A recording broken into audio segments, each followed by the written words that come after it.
Libro segundo. 1. Teniendo César aquel invierno sus cuarteles en la Galia Cisalpina, como arriba declaramos, veníanle repetidas noticias, y también Labieno le aseguraba por cartas, que todos los belgas, los cuales según dijimos, forman la tercera parte de la Galia, se conjuraban contra el pueblo romano, dándose mutuos rehenes, que las causas de la conjura eran estas: primera, el temor de que nuestro ejército, una vez sosegadas las otras provincias, se revolviese contra ellos; segunda, la instigación de varios nacionales, unos que si bien estaban disgustados con tan larga detención de los germanos en la Galia, tampoco llevaban a bien que los romanos se acostumbrasen a invernar y vivir en ella tan de asiento; otros, que por su natural volubilidad y ligereza ansiaban por nuevo gobierno, como también algunos que, siendo común en la Galia el apoderarse del mando los que por más poderosos y ricos pueden levantar tropas a su sueldo, sujetos a nuestro imperio, no podían tan fácilmente lograrlo. 2. César, en fuerza de estas noticias y cartas, alistó 2 nuevas legiones en la Galia Cisalpina, y a la entrada del verano envió por conductor de ellas a lo interior de la Galia al legado Quinto Pedio. Él, luego que comenzó a crecer la hierba, vino al ejército, da comisión a los senones y demás galos confinantes con los belgas que averigüen sus movimientos y le informen de todo. Avisaron todos unánimemente que se hacían levas, y que las tropas se iban juntando en un lugar determinado. Con eso no tuvo ya razón de dudar, sino que se resolvió a marchar contra ellos de allí a 12 días, hechas, pues, las provisiones, toma el camino, y en cosa de 15 días se pone en la raya de los belgas. 3. Como llegase de improviso, y más presto de lo que nadie creyera, los remenses, que por la parte de los belgas son más cercanos a la Galia, le enviaron una diputación con Iccio y Antebrogio, primeros personajes de su república, protestándole que se ponían con cuanto tenían en manos del pueblo romano, que no habían tenido parte, ni dado la más leve ocasión, al alzamiento de los otros belgas, antes estaban prontos a darle rehenes, obedecerle, franquearle las ciudades, y suministrarle víveres y cuanto se le ofreciese, que los demás belgas todos estaban en armas, y los germanos del Rin para acá conjurados con ellos, que su despecho era tan universal y tan ciego, que no les ha sido posible apartar de esta liga ni aun a los suesones, hermanos suyos y de la misma sangre, con quienes gozan de igual fuero, se gobiernan por las mismas leyes, y componen una república. 4. Preguntándoles cuáles y cuán populosas y de qué fuerzas eran las repúblicas alzadas, sacaba en limpio que la mayor parte de los belgas descendían de los germanos, y de tiempos atrás, pasado el Rin, se habían avecindado allí por la fertilidad del terreno, echando a sus antiguos moradores, los galos, que solos ellos, en tiempos de nuestros padres, impidieron la entrada en sus tierras a los teutones y cimbros, que venían de saquear toda la Galia, que, orgullosos con la memoria de estas hazañas, se tenían por superiores a todos en el arte militar. En orden a su número, añadían los remenses, que los habían a punto fijo, porque con ocasión de la vecindad y parentesco tenían muy bien averiguado cuánta gente de guerra ofrecía cada pueblo en la Junta General de los belgas. Los beoveses como que exceden a todos en valor, autoridad y número, pueden poner en pie 100.000 combatientes. De estos han prometido dar 60.000 de tropa escogida, y pretenden el supremo mando de esta guerra. Los suesones, sus vecinos, poseen campiñas muy dilatadas y fértiles, cuyo rey fue aún en nuestros días Diviciaco, el más poderoso de toda la Galia, que no solo reinó en mucha parte de estas regiones, sino también de la Bretaña. El rey de ahora era Galba, a quien por su justicia y prudencia todos convenían en nombrarle por generalísimo de las armas. Tienen los suesones 12 ciudades, y ofrecen 50.000 combatientes, otros tantos los nervios, que son reputados por los más bravos, y caen muy lejos, 15.000 dan los artesios, los amienses 10.000, 25.000 los morinos, los menapios 9.000, los caletes 10.000, belocases y bermandeses otros tantos, los aduáticos 29.000, los condrusos, eburones, ceresos, pemanos, conocidos por el nombre común de germanos. A su parecer, hasta 40.000. 5. César, esforzando a los remenses, y agradeciéndoles sus buenos oficios con palabras muy corteses, mandó venir a su presencia todo el senado y traer a los hijos de los grandes por rehenes. Todo lo ejecutaron puntualmente al plazo señalado. Él, con gran eficacia exhortando a Diviciaco el Eduo, le persuade lo mucho que importa al bien común de la república el dividir las fuerzas del enemigo, para no tener que lidiar a un tiempo con tantos, lo cual se lograría si los eduos rompiesen por tierras de los beoveses y empezasen a talar sus campos. Dado este consejo, le despidió, ya que tuvo certeza por sus espías y por los remenses, como unidos los belgas venían todos contra él, y que estaban cerca, se anticipó con su ejército a pasar el río Aisne, donde remata el territorio remense, y allí fijó sus reales, cuyo costado de una banda quedaba defendido con esta postura por las márgenes del río, las espaldas a cubierto del enemigo, y seguro el camino desde Reims y las otras ciudades para el transporte de bastimentos. Guarnece el puente que tenía el río, déjala en la ribera opuesta con 6 cortes al legado quinto Titurio Sabino y manda fortificar los reales con un parapeto de 12 pies de alto y un foso de 18. 6. Estaba 8 millas distante de aquí una plaza de los remenses llamada Vibracte, Viebre, que los belgas se pusieron a batirla sobre la marcha con gran furia. No costó poco defenderla, aquel día. Los belgas en batir las murallas usan el mismo arte que los galos, cercanías por todas partes de gente, y empiezan a tirar piedras hasta tanto que ya no queda defensor en Almena. Entonces, haciendo empavesada avance, arrimando a las puertas, y abren la brecha, lo que a la sazón era bien fácil, por ser tantos los que arrojaban piedras y dardos, que no dejaban parar a hombre sobre el muro. Como la noche los forzase a desistir del asalto, el gobernador de la plaza Ixio-Remense, igualmente noble que bien quisto entre los suyos, uno de los que vinieron con la diputación de paz a César, le da aviso por sus mensajeros, que si no envía socorro, ya no puede él aguantar más. 7. César, luego a la medianoche, destaca en ayuda de los sitiados una partida de flecheros númidas y cretenses y de honderos baleares a la dirección de los mismos mensajeros de Iccio. Con su llegada, cuanto mayor ánimo cobraron los remenses con la esperanza cierta de la defensa, tanto menos quedó a los enemigos de conquistar aquella plaza. Así que, alzado el sitio a poco tiempo, asolando los campos y pegando fuego a todas cuantas aldeas y caseríos encontraban por las inmediaciones del camino, marcharon con todo su ejército en busca del de César, y se acamparon a 2 millas escasas de él. La extensión de su campo, por lo que indicaban el humo y los fuegos, ocupaba más de 8 millas. 8. César al principio, a vista del ejército tan numeroso y del gran concepto que se hacía de su valor, determinóse a no dar batalla. Sin embargo, con escaramuzas cotidianas de la caballería, procuraba sondear hasta dónde llegaba el esfuerzo del enemigo, como también el coraje de los nuestros, ya que se asegura de que los nuestros no eran inferiores, teniendo delante de los reales espacio competente y acomodado para ordenar los escuadrones, porque aquel collado de su alojamiento, no muy elevado sobre la llanura, tenía la delantera tan ancha cuando bastaba para la formación del ejército en batalla, por las 2 laderas la bajada pendiente, y por la frente altura tan poca, que insensiblemente iba declinando hasta confundirse con el llano. Cerró los 2 lados de la colina con fosos tirados de través cada uno de 400 pasos de longitud, y guarneciendo sus remates con fortines, plantó baterías en ellos a fin de que al tiempo del combate no pudiesen los enemigos, siendo tan superiores en número, acometer por los costados y coger en medio a los nuestros. Hecho esto, y dejadas en los reales las 2 legiones recién alistadas, para poder emplearlas en caso de necesidad, puso las otras 6 delante de ellos, en orden de batalla. El enemigo asimismo había sacado sus tropas y las tenía alineadas. 9. Esperaban los enemigos a que la pasasen los nuestros estaban a la mira para echarse sobre los enemigos atollados, si fuesen ellos los primeros a pasarla. En tanto los caballos, andaban escaramuzando entre los 2 ejércitos, mas como ninguno de los 2 diese muestras de querer pasar el primero, César, contento con la ventaja de la caballería en el choque, tocó la retirada. Los enemigos, al punto marcharon de allí al río Aisne, que, según se ha dicho, corría detrás de nuestros cuarteles, donde descubierto el vado, intentaron pasar parte de sus tropas con la mira de desalojar, si pudiesen,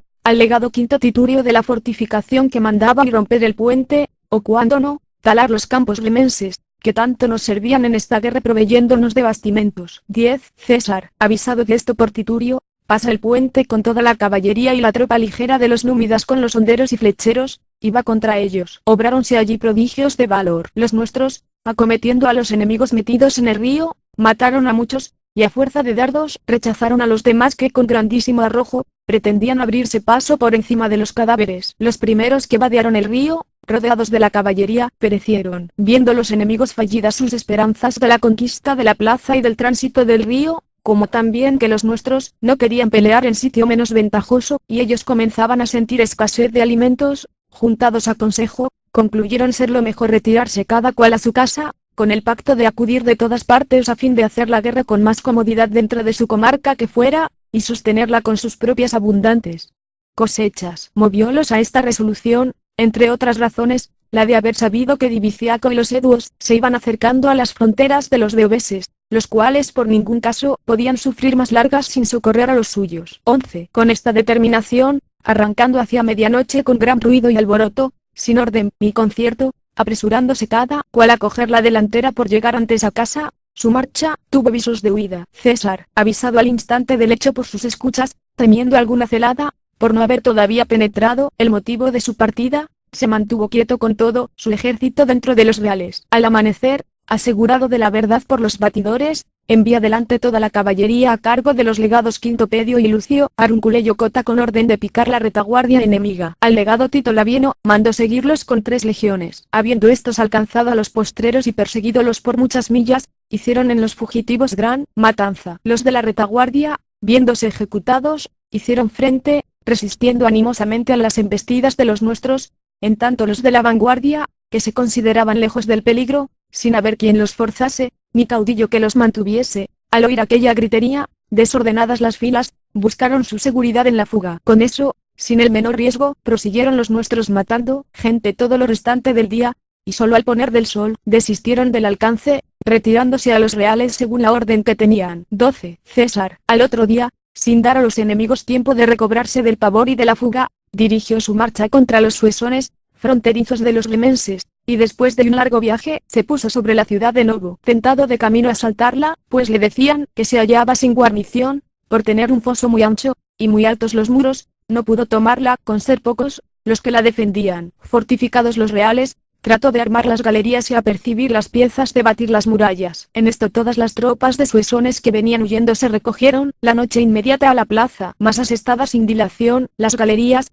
formando el terraplén, y levantadas las bastidas, espantados los galos de la grandeza de aquellas máquinas, nunca vistas ni oídas, y de la presteza de los romanos en armarlas, envían diputados a César sobre la entrega, y a petición de los remenses alcanzan el perdón. 13. Recibidos en prendas los más granados del pueblo con 2 hijos del mismo rey Galba, y entregadas todas las armas, César admitió por vasallos a los suesones, y marchó contra los beoveses, los cuales, habiéndose refugiado con todas sus cosas en la fortaleza de Bratuspancio, y estando César distante de allí poco menos de 5 millas, todos los ancianos saliendo de la ciudad con ademanes y voces, le hacían señas de que venían a rendírsele a discreción.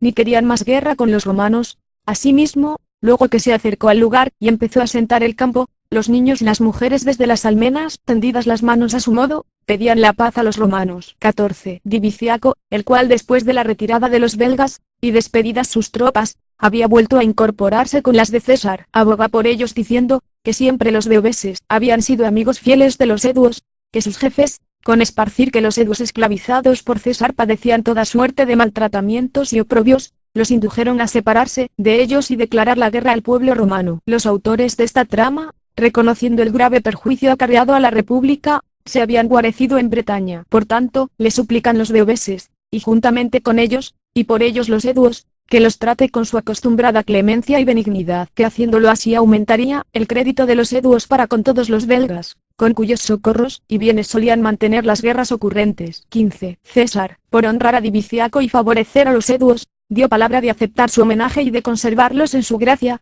mas porque era un estado pujante, sobresaliendo entre los belgas en autoridad y número de habitantes, pidió 600 rienes. Entregados estos juntamente con todas sus armas, encaminóse a los amienses, que luego se le rindieron con todas sus cosas. Con estos confinan los nervios, de cuyos genios y costumbres César, tomando lengua, vino a entender, que a ningún mercader daban entrada, ni permitían introducir vinos, ni cosas semejantes que sirven para el regalo, persuadidos de que con tales géneros se afeminan los ánimos, y pierden su vigor, siendo ellos naturalmente bravos y forzudos, que daban en rostro, y afrentaban a los demás belgas porque a gran mengua de la valentía heredada con la sangre, se habían sujetado al pueblo romano, que ellos por su parte protestaban de no proponer ni admitir condiciones de paz. 16. Llevaba 3 días de jornada César por las tierras de estos, cuando le dijeron los prisioneros que a 10 millas de sus tiendas corría el río Sambre, en cuya parte opuesta estaban acampados los nervios, aguardando allí su venida unidos con los arrebates y bermandeses, sus vecinos, a los cuales habían inducido a seguir la misma fortuna en la guerra, que esperaban también tropas de los aduáticos que venían marchando, que a sus mujeres y demás personas, inhábiles por la edad para el ejercicio de las armas, tenían recogidas en un paraje impenetrable al ejército por las lagunas. 17. César, con estas noticias, envió delante algunos batidores y centuriones a procurar puesto acomodado para el alojamiento. Mas como viniesen en su compañía varios de los belgas conquistados y otros galos, algunos de ellos, según que después se averiguó por los prisioneros, observado el orden de la marcha de nuestro ejército en aquellos días, se fueron de noche a los nervios, y les avisaron de la gran porción de bagaje que mediaba entre legión y legión, con que al llegar la primera al campo, quedando muy atrás las demás, era muy fácil sorprenderla, embarazada con la carga, derrotada esta, y perdido el bagaje, a buen seguro que las siguientes no se atreviesen a contrarrestar. Era bien recibido el consejo, por cuanto los nervios, que ni antes usaron jamás, ni ahora tampoco usan pelear a caballo, sino que todas sus fuerzas consisten en la infantería, para estorbar más fácilmente la caballería de sus fronterizos en las ocasiones que hacía correrías, desmochando y doblando los arbolillos tiernos, entretejiendo en sus ramas zargas y espinos a lo ancho, habían formado un seto que les servía de muro tal y tan cerrado que impedía no como quiera la entrada, mas también la vista. Con este arte, teniendo atajado el paso a nuestro ejército, juzgaron los nervios que no era de despreciar el aviso. 18. La situación del lugar elegido por los nuestros para fijar los reales era en un collado que tenía uniforme la bajada desde la cumbre hasta el río Sambre, arriba mencionado. De su opuesta ribera se alzaba otro collado de igual elevación enfrente del primero, despejado a la falda como 200 pasos, y en la cima tan cerrado que apenas podía penetrar dentro la vista. Detrás de esta breña estaban emboscados los enemigos. En el raso a la orilla del río, que tenía como 3 pies de hondo, se divisaba tal cual piquete de caballería. 19. César, echando adelante la suya, seguíala con el grueso del ejército, pero el orden de su marcha era bien diferente del que pintaron los belgas a los nervios, pues César, por la cercanía del enemigo, llevaba consigo, como solía, 6 legiones sin más tren que las armas. Después iban los equipajes de todo el ejército, escoltados de las 2 legiones recién alistadas, que cerraban la marcha. Nuestros caballos, pasando el río con la gente de honda y arco, trabaron combate con los caballos enemigos. Mientras estos, ya se retiraban al bosque entre los suyos, ya salían de él a embestir con los nuestros, sin que los nuestros osasen ir tras ellos. En sus retiradas más allá del campo abierto, las 6 legiones, que habían llegado las primeras, delineado el campo, empezaron a fortificarlo. Luego que los enemigos cubiertos en las selvas, avistaron los primeros bagajes de nuestro ejército, según lo concertado entre sí, estando de antemano bien prevenidos y formados allí mismo en orden de batalla. De repente se dispararon con todas sus tropas, y se dejaron caer sobre nuestros caballos. Batidos y deshechos estos sin resistencia, con velocidad increíble, vinieron corriendo hasta el río, de modo que casi a un mismo tiempo se les veía en el bosque, en el río y en combate con los nuestros. Los del collado opuesto,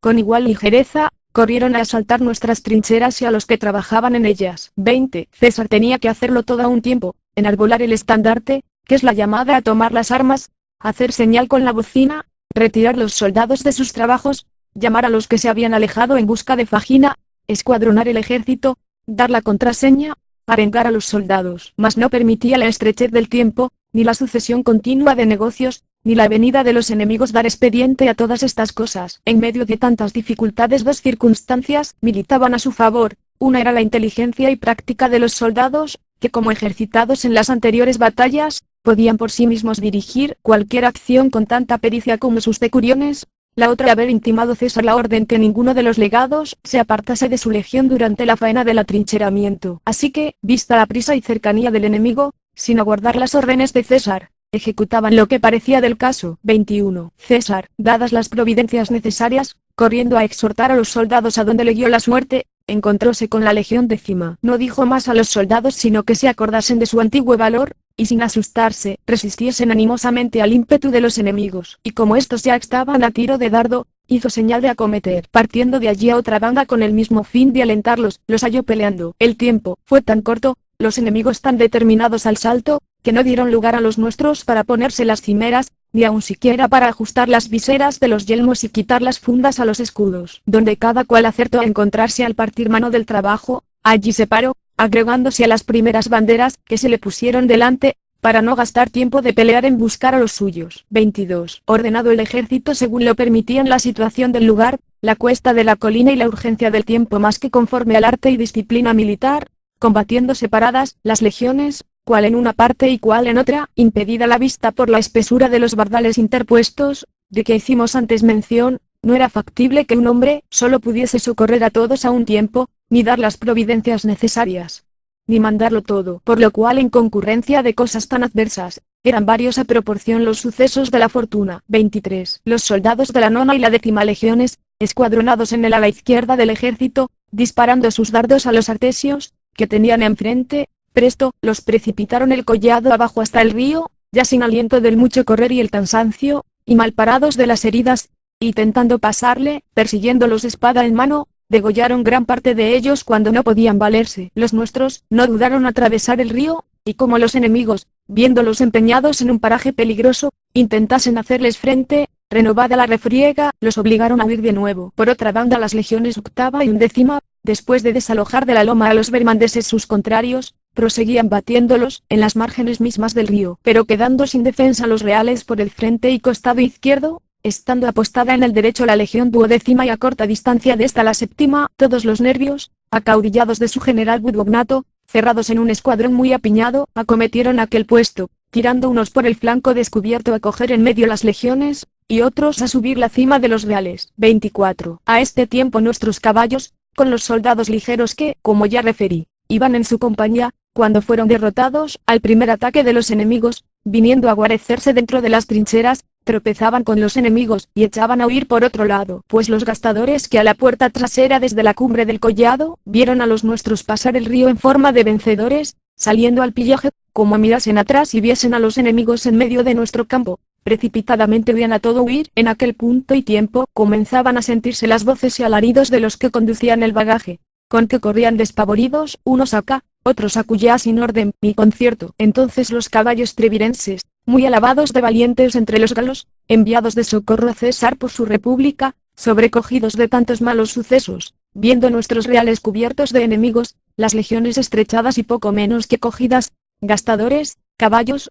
honderos númidas dispersos, descarriados, huyendo por donde podían, dándonos ya por perdidos, se volvieron a su patria con la noticia de que los romanos quedaban rotos y vencidos, sus reales y bagajes en poder de los enemigos. 25. César, después de haber animado a la legión décima, viniendo al costado derecho, como vio el aprieto de los suyos, apiñadas las banderas, los soldados de la duodécima legión tan pegados que no podían manejar las armas, muertos todos los centuriones y el alférez de la cuarta corte, perdido el estandarte, los de las otras legiones o muertos o heridos, y el principal de ellos Publio Sestio Báculo, hombre valerosísimo, traspasado de muchas y graves heridas sin poderse tener en pie, que los demás caían en desaliento, y aun algunos, desamparados de los que les hacían espaldas, abandonaban su puesto hurtando el cuerpo a los golpes, que los enemigos, subiendo la cuesta, ni por el frente, daban treguas, ni los dejaban respirar por los costados, reducidos al extremo sin esperanza de ser ayudados, arrebatando el escudo a un soldado de las últimas filas, que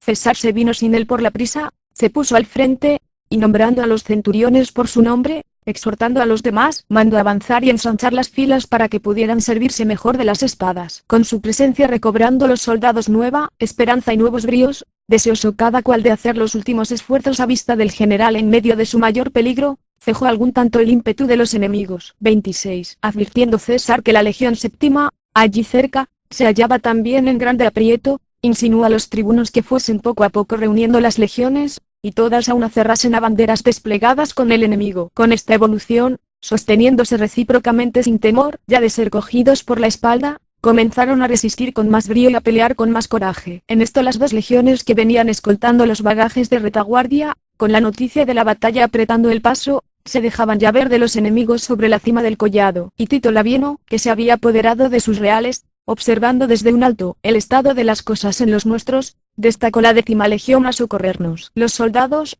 infiriendo de la fuga de los caballos y gastadores la triste situación y riesgo grande que corrían las trincheras, las legiones y el general, no perdieron punto de tiempo. 27. Con su llegada, se trocaron tanto las suertes, que los nuestros, aun los más postrados de las heridas, apoyados sobre los escudos, renovaron el combate, hasta los mismos furrieles, viendo consternados a los enemigos, con estar desarmados, se atrevían con los armados, pues los caballeros, a trueque de borrar con proezas de valor la infamia de la huida, combatían en todas partes, por aventajarse a los soldados legionarios. Los enemigos, reducidos al último extremo, se portaron con tal valentía, que al caer de los primeros, luego ocupaban su puesto los inmediatos, peleando por sobre los cuerpos de aquellos que yacían derribados y amontonados, y parapetándose en los cuales nos disparaban los demás sus dardos, recogían los que les tirábamos, y volvíanlos a arrojar contra nosotros, así que no es maravilla que hombres tan intrépidos osasen a esguazar un río tan ancho, trepar por ribazos tan ásperos y apostarse en lugar tan escarpado,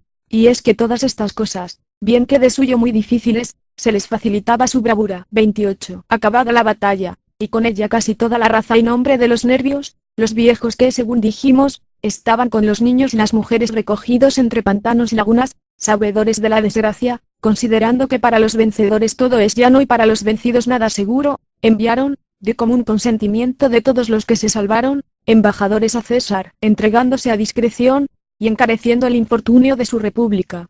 Afirmaron que de 600 senadores, les quedaban solos 3, y de 60.000 combatientes, apenas llegaban a 500, a los cuales César, haciendo alarde de su clemencia para con los miserables y rendidos, conservó con el mayor empeño, dejándolos en la libre posesión de sus tierras y ciudades, y mandó a los rayanos, que nadie osase hacerles daño. 29. Los aduáticos, de quien se habló ya, viniendo con todas sus fuerzas en socorro de los nervios, oído el suceso de la batalla, dieron desde el camino la vuelta a su casa, y abandonando las poblaciones, se retiraron con cuanto tenían a una plaza muy fuerte por naturaleza. Estaba esta rodeada por todas partes de altísimos riscos y despeñaderos, y por una sola tenía la entrada, no muy pendiente, ni más ancha que de 200 pies, pero guarnecida de 2 elevadísimos rebellines, sobre los cuales habían colocado piedras gruesísimas y estacas puntiagudas. Eran los aduáticos descendientes de los cimbros y teutones, que al partirse para nuestra provincia Italia, descargando a la orilla del Rin los fardos que no podían llevar consigo,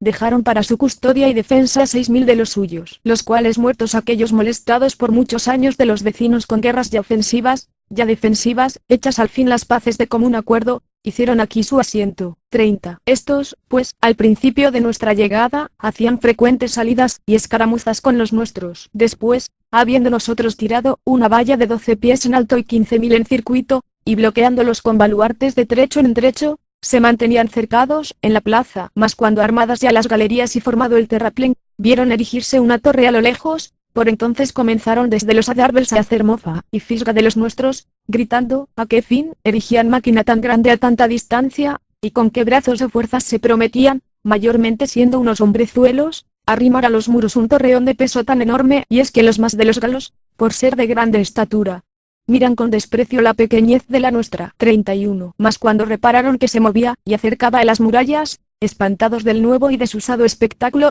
despacharon a César embajadores de paz, que hablaron de esta sustancia, que no podían menos de creer que los romanos guerraban asistidos de los dioses, cuando con tanta facilidad podían dar movimiento a máquinas de tanta elevación, y pelear tan de cerca. Por tanto, se entregaban con todas las cosas en sus manos, que si por dicha, usando de su clemencia y mansedumbre, de que ya tenían noticia, quisiese perdonar también a los aduáticos, una sola cosa le pedían y suplicaban, no los despojase de las armas, que casi todos los comarcanos eran sus enemigos y envidiosos de su poder, de quienes mal podían defenderse sin ellas. En tal caso, les sería mejor sufrir de los romanos cualquier aventura, que morir atormentados a manos de aquellos a quienes solían dar la ley. 32. A esto respondió César, que hubiera conservado la ciudad, no porque lo mereciese, sino por ser esa su costumbre, caso de haberse rendido antes de batir la muralla. Pero ya no había lugar a la rendición sin la entrega de las armas, haría así con ellos lo mismo que con los nervios, mandando a los confinantes que se guardasen de hacer ningún agravio a los vasallos del pueblo romano. Comunicada esta respuesta a los sitiados, dijeron estar prontos a cumplir lo mandado. Arrojada, pues, gran cantidad de armas desde los muros al foso que ceñía la plaza, de suerte que los montones de ellas casi tocaban con las almenas y la plataforma, con ser que habían escondido y reservado dentro una tercera parte, según se averiguó después, abiertas las puertas, estuvieron en paz aquel día. 33. Al anochecer César mandó cerrarla y a los soldados que saliesen fuera de la plaza, porque no se desmandase alguno contra los ciudadanos. Pero estos de antemano, como se supo después, convenidos entre sí, bajo el supuesto de que los nuestros, hecha ya la entrega, o no harían guardias, o cuando mucho no estarían en alerta, parte valiéndose de las armas reservadas y encubiertas, parte de rodelas hechas, de cortezas de árbol y de mimbre entretejidas, que aforraron de pronto con pieles, no permitiéndole otra cosa, la falta de tiempo, sobre la medianoche salieron de tropel al improviso con todas sus tropas derechos, a donde parecía más fácil la subida a nuestras trincheras, dado aviso al instante con fuegos, como César lo tenía prevenido, acudieron allá luego de los baluartes vecinos. Los enemigos combatieron con tal coraje cual se debía esperar de hombres reducidos a la última desesperación, sin embargo, de la desigualdad del sitio contra los que desde la valla y torres disparaban,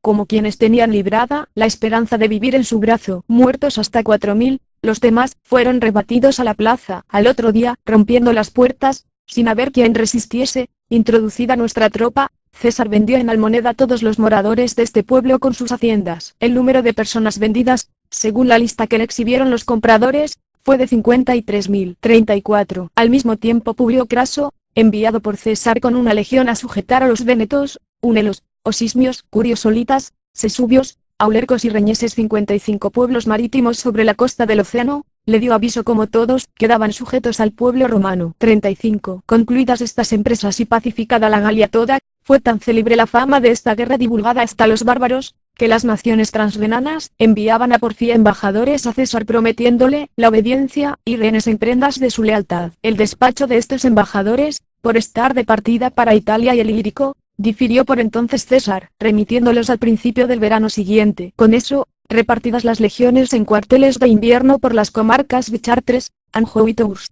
vecinas a los países que fueron el teatro de la guerra, marchó la vuelta de Italia. Por tan prósperos sucesos, leídas en Roma las cartas de César, se mandaron hacer fiestas solemnes por 15 días, demostración hasta entonces nunca hecha con ninguno. Notas de Napoleón al libro 2. 1. César, en esta campaña, contaba con 8 legiones, y además de las tropas auxiliares agregadas a cada legión, contaba con un gran número de galos a pie y a caballo y de tropas ligeras, de las Islas Baleares, de Creta y de África, que constituían un ejército muy nutrido. Los 300.000 hombres que los belgas le opusieron, estaban compuestos por soldados de diversos pueblos, sin disciplina y sin consistencia. Capítulo 4. 2. Han supuesto los comentadores que la ciudad de Fismes o de Laon era la que los belgas habían tratado de atacar por sorpresa antes de dirigirse contra el campamento de César. Es un error, se trataba de la ciudad de Bievre y el campamento de César estaba aguas abajo de Pontavaire. Por su derecha, se apoyaba en el recodo de la Aisne, entre Pontavaire y el pueblecito de Chandarde, por su izquierda en el arroyo de la Mielle, y frente a él se extendían las marismas. El campamento de César en Pontavaire estaba a una distancia de 8.000 toesas de Bievre, a 14.000 de Reims, a 22.000 de Soissons, a 16.000 de Laon, lo que concuerda con todas las indicaciones del texto de los comentarios. Los combates junto a la Aisne se desarrollaron a principios de julio. Capítulo 6. 3. La batalla del Sambre se dio a fin de julio en los alrededores de Maubeuge. Capítulo 38. 4. La posición de Calais está de acuerdo con las indicaciones de los comentarios. César dice que la contravalación que hizo levantar alrededor de la ciudad era de 12 pies de altura, con un foso de 18 pies de profundidad. Debe de tratarse de un error.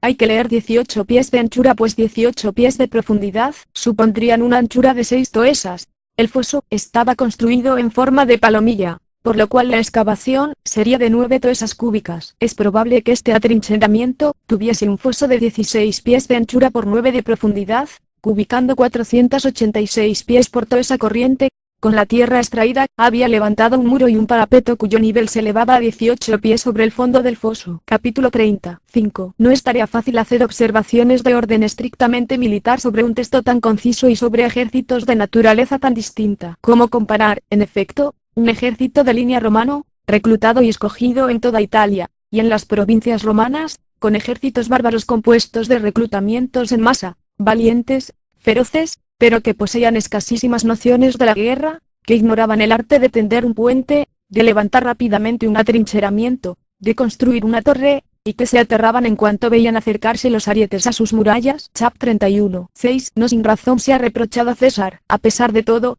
el que se dejara sorprender en la batalla del Sambre contando con tanta caballería y tropas ligeras. Es verdad que su caballería y sus tropas ligeras habían pasado el Sambre, pero desde el lugar donde encontraba advertía que estos se habían detenido a 150 toesas de él, en el linde del bosque. Debía, pues, o tener una parte de sus tropas en alerta, o esperar a que sus exploradores hubiesen atravesado el bosque y explorado el terreno. César se justifica con decir que las orillas del Sambre eran tan escarpadas que parecían ponerle al abrigo de sorpresas en el lugar donde quería acampar. Capítulo 33.